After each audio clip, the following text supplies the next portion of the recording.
bienvenidos a la comunidad de El Próximo Framework en Ingeniería. Si están aquí es porque comparten nuestra visión, dominar las bases de la ingeniería para liderar la innovación con inteligencia artificial. En esta sesión del curso de radiofrecuencia y microondas, daremos un paso crucial en ese camino. Hoy vamos a sumergirnos en el corazón de la calidad de una señal. Vamos a hablar de lo que realmente separa un transmisor de alta fidelidad de uno mediocre y a un receptor sensible de uno que se queda sordo en el mundo real. Estas no son especificaciones opcionales, son las reglas del juego que determinan si un producto puede siquiera venderse y si funcionará de manera fiable una vez que esté en sus manos. Comencemos con el lado de la transmisión, el lado del habla. La especificación más básica y fundamental es la potencia de salida, o TX Output Power. Es literalmente qué tan fuerte le edita nuestra radio. Se mide en milivatios o más comúnmente a nuestro campo en dBm. Podríamos pensar que más potencia siempre es mejor, ¿verdad? Un grito más fuerte llega más lejos. Y es cierto, la potencia de salida es el motor principal que impulsa nuestra señal a través del espacio y determina en gran medida el alcance de nuestro sistema. Es la fuerza bruta de la comunicación. Pero aquí es donde la ingeniería se vuelve un arte. Esa potencia no es infinita ni libre. En primer lugar, está estrictamente regulada. Agencias gubernamentales como la FCC en Estados Unidos o la CE en Europa establecen límites muy claros sobre cuánta potencia puedes emitir en cada banda de frecuencia. ¿Por qué? Para evitar el caos absoluto. Imaginen que cada dispositivo pudiera gritar tan fuerte como quisiera.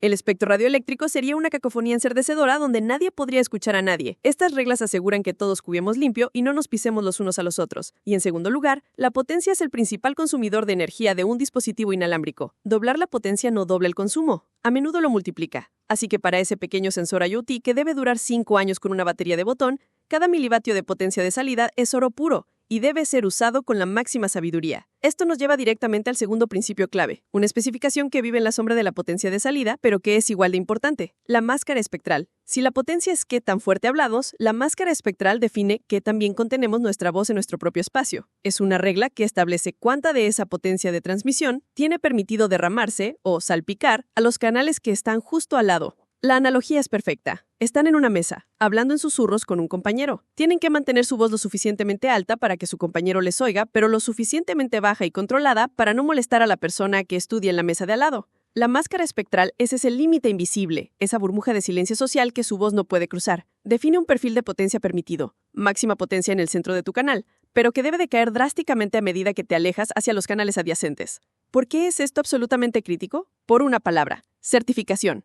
Un transmisor mal diseñado, uno sucio, es como una persona con un chorro de agua descontrolado. Salpica energía por todas partes. Esta energía contamina los canales vecinos creando interferencia para otros dispositivos. Cuando un producto se somete a pruebas de cumplimiento en un laboratorio, se conecta a un analizador de espectro que mide con precisión si la señal se mantiene dentro de los límites de esta máscara. Si se derrama, aunque sea un poco, el producto falla la prueba. Y un producto que falla no puede venderse legalmente. Así de simple. Dominar la máscara espectral es dominar el arte de ser un buen vecino en el concurrido barrio del espectro radioeléctrico. El tercer concepto del lado del transmisor es el EVM, o magnitud del vector de error. Si la potencia es el volumen y la máscara es la contención, el EVM es la claridad o la dicción de nuestra señal. Es una medida exquisitamente precisa de la calidad y pureza de la señal que estamos enviando. Lo que hace es comparar en tiempo real la señal que el transmisor está generando con una señal teórica matemáticamente perfecta. El EVM es la medida de esa desviación, de esa imperfección. Un valor de EVM bajo significa que nuestra señal es nítida y muy parecida al ideal. Un EVM alto indica que nuestra señal está distorsionada.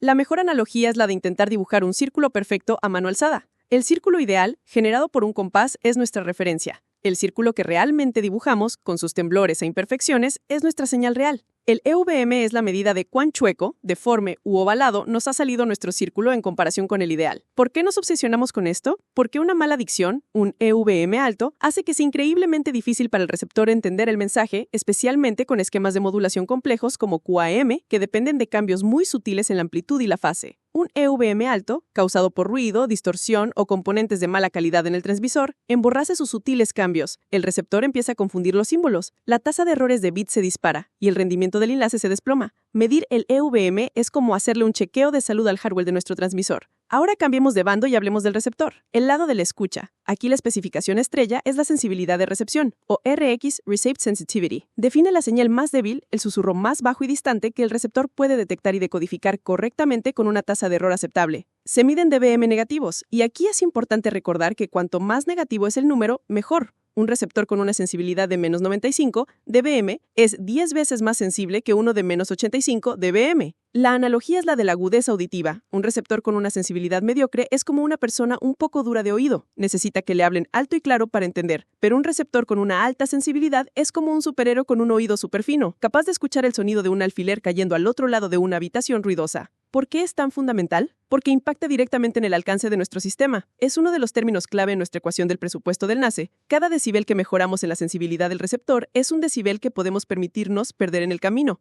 lo que se traduce directamente en más distancia. Un receptor más sensible puede escuchar a transmisores más lejanos o que transmiten con menos potencia, haciendo que todo el sistema sea más eficiente y robusto. Finalmente, llegamos a la especificación que, en mi opinión, define la verdadera calidad de un receptor en el mundo real. La tolerancia a bloqueadores, o RX Tolerance to Blockers. Si la sensibilidad es la capacidad de escuchar un susurro en una habitación silenciosa, la tolerancia a bloqueadores es la capacidad de escuchar ese mismo susurro en medio de una fiesta increíblemente ruidosa. Es la habilidad del receptor de seguir escuchando la débil señal que le interesa en su canal, mientras ignora una señal potentísima y no deseada un bloqueador, que está gritando en un canal cercano. La analogía es perfecta. Estás en esa fiesta, intentando mantener una conversación íntima con un amigo que te susurra algo, la señal deseada. Justo a tu lado, otra persona se pone a gritar a todo pulmón sobre un tema que no te interesa en absoluto, el bloqueador. Un receptor con una excelente tolerancia a bloqueadores es como una persona con una increíble capacidad de concentración, es capaz de filtrar el grito ensordecedor y centrarse exclusivamente en la voz de su amigo. Un mal receptor, por el contrario, se queda saturado, sordo por el grito.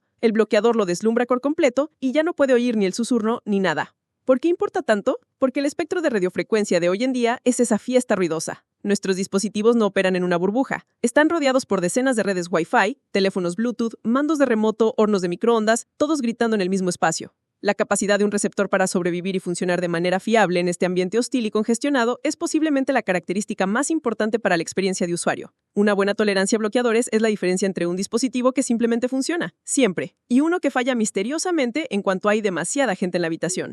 En conclusión, hemos visto las métricas que definen la calidad de una conversación inalámbrica. Por el lado del transmisor, la potencia de salida nos da el alcance, pero la máscara espectral nos obliga a ser buenos vecinos.